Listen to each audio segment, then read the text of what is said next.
हिमाचल के सभी बच्चों को नमस्कार।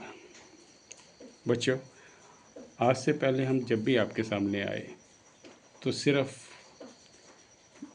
उस बात को बताने आए जो कि हम उस टाइम कर रहे हैं, जो कि हम अपनी लड़ाई में, वह लड़ाई जो हमने गलत बोनाफाइड बनाकर और डबल बोनाफाइड बनाकर बाहरी राज्यों से आए उन बच्चों के खिलाफ कर रहे हैं जिन्होंने हिमाचल की MBBS की सीट गलत तरीके से ले ली है। लेकिन आज हम किसी और मकसद से आपके सामने आए हैं। उस मकसद को बताने से पहले बच्चों, मैं आपसे क्लियर कर देना चाहता हूं कि मैं और मेरा ग्रुप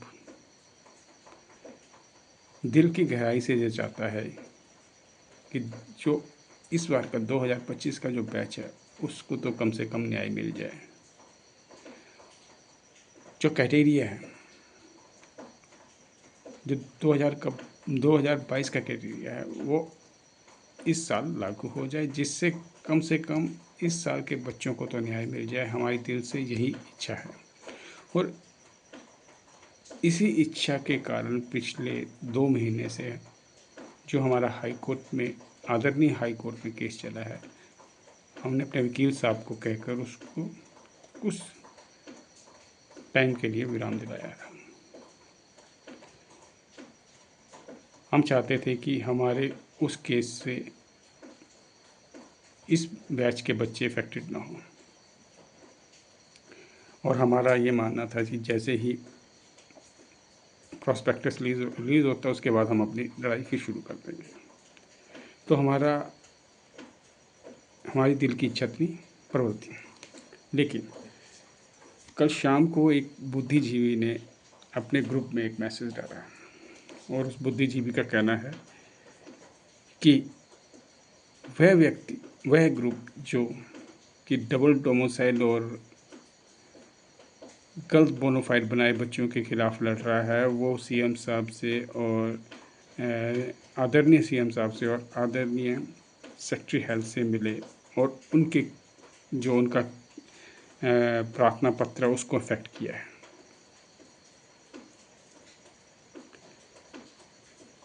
इसमें पहले तो मैं ये कहना चाहता हूँ कि ना तो हमारे ग्रुप का कोई भी व्यक्ति आज तक CM ऑफिस में गया है, ना ही आदरणीय सेक्रेटरी हेल्थ से मिला है, ना ही हमारी कभी उनसे कोई बात हुई है। उन बुद्धिजीवी को एक बात बता देना चाहता हूँ कि हमारा केस जो है वो आदरणीय हाई कोर्ट में चला है, जो कि एक स्वतंत्र इकाई है, एक स्वतंत्र प्रणाली है। उस पर ना ही किसी भी स्टेट के CM साहब का, ना ही किसी भी स्टेट के सेक्रेटरी हेल्थ का, ना ही किसी और का कोई हस्तक्षेप होता है। इसलिए हमारे ग्रुप के किसी भी व्यक्ति को आदरणीय CM साहब से और आदरणीय सेक्रेटरी हेल्थ से मिलने की अभी तक कोई ज़रूरत नहीं थी। बच्चों, इसमें मैं आपको एक बात बता देना चाहता हूँ कि हम मानते हैं कि आपके पेरेंट्स और आप इस वक्त बहुत चिंता में होते हैं। ये टाइम ही ऐसा होता है कि कोई भी आपकी भावनाओं से खेल सकता है, तो कम से कम ड्रामे करने वाले बंदों से बचें। इसमें बच्चों, हम आपको एक बात और क्लियर कर देना चाहते हैं, 2 महीने में कोई प्रूफ इकट्ठे नहीं होते। हम पिछले 1 साल से लड़ाई लड़ रहे हैं और जब हम लड़ाई लड़ रहे थे तो कोई बुद्धिजीवी ने उस टाइम ही भविष्यवाणी कर दी थी कि इनके केस का कुछ नहीं होने वाला। वही बुद्धिजीवी जो कहते हैं कि जिनको 2024 में सीट मिल गई है वो बाहर नहीं होंगे। भाई, हमने एक बच्चे को बाहर कर दिया था, न्यूज़पेपर में न्यूज़ तक आ गई थी कि हमीरपुर मेडिकल कॉलेज से एक छात्र को बाहर निकाला गया।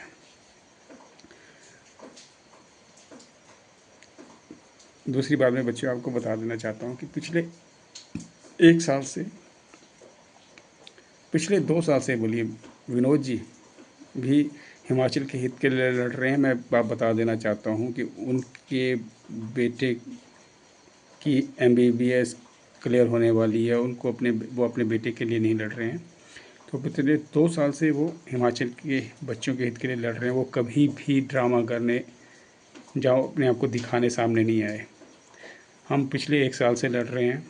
हम में से कोई भी व्यक्ति ड्रामा करने दिखाने के लिए सामने नहीं आया। आज सुबह की चाय के साथ अगर आपके साथ बात करने आया हूँ तो कोई बात गंभीर थी।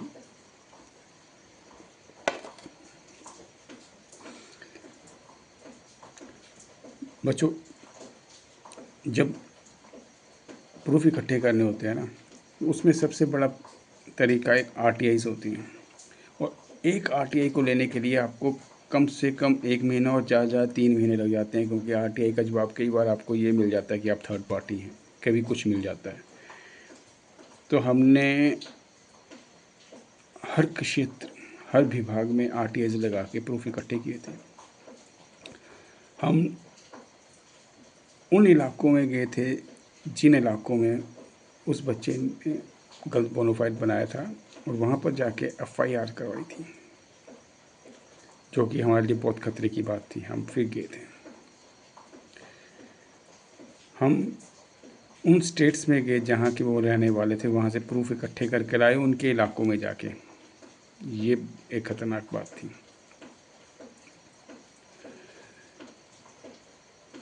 आदरणीय प्रधान जी, आदरणीय पटवारी साहब, आदरणीय तहसीलदार साहब, आदरणीय SDM साहब, ये सब न्यायमूर्ति हैं। उनके समक्ष जाके उनको ये बताना कि सर, कोई बच्चा आपके आगे चालाकी खेल गया है, बहुत बड़ी बात थी। हमने बताया ये प्रूफ इकट्ठे करने होता है। और आप जब उसमें जाओगे कि प्रैक्टिकली जाओगे तो आपको पता चलेगा प्रूफ इकट्ठे करना कितना मुश्किल बात होती है और कितना मुश्किल काम होता है। वो 2 महीने में नहीं इकट्ठे होते, वो बोल के नहीं इकट्ठे होते। जो इकट्ठा करते हैं ना विनोद जी जैसे, विनोद शर्मा जी जैसे, और हमारे जैसे, वो आके ड्रामे नहीं खेलते हैं। बड़ी बात मैं आपको एक बता देना चाहता हूँ बच्चों की, चाणक्य की एक नीति याद रखना है कि जिस देश का राजा व्यापारी, उसकी जनता भिखारी। अब आप समझ गए होंगे। बड़ी बात, सबसे बड़ी बात बच्चों, हम बोलना नहीं चाहते थे, लेकिन आज हमारे पर उंगली खड़ी की गई है तो हम जवाब दे रहे हैं कि कौन था वो जिसने पहली बार पंजाब के बच्चे को हिमाचल में एडमिशन दिलवाई, और अगले साल उसी बच्चे को अपने उसमें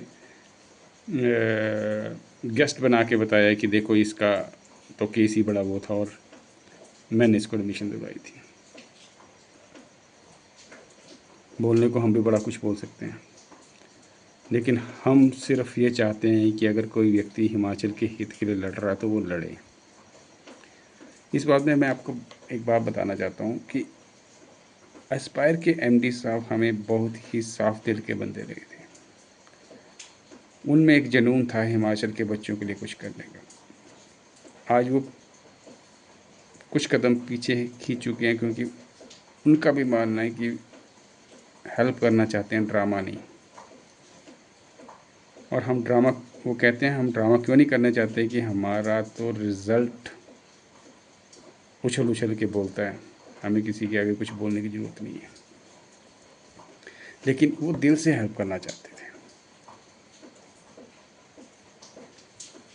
बाकी मैं अभी भी बार बार ये बोलता हूँ कि ना तो मैं और ना ही हमारे ग्रुप का कोई भी व्यक्ति CM साहब से मिला है, ना ही आदरणीय सेक्रेटरी हेल्थ से मिला है। और हमने वो जैसे बोलते ना, हमारी फाइलों को हमने फाइलें दी थी और हमारे फाइलों पे जाने वाले वो कौन होते हैं? हम तो तुम्हारी फाइलों पे कोई नहीं होते भाई, आप हमारे पास प्रूफ मांगने आए थे हमारे पास। और मैं जो आपने अपने वीडियो में बोला था ना कि विशाल जी ने प्रूफ नहीं दिए, आप कौन होते हैं कि हम आपको इतनी मेहनत के दिए हुए प्रूफ दे दें। हमें तो आप पे विश्वास ही नहीं था कि आप प्रूफ, आपने कौन सा केस किया हुआ था हमारी तरह की जहाँ पर आपने प्रूफ लगाने थे। हम मैं खुलेआम बोलता हूँ कि हमें आप पे विश्वास नहीं था, इसलिए आपको प्रूफ नहीं दिए।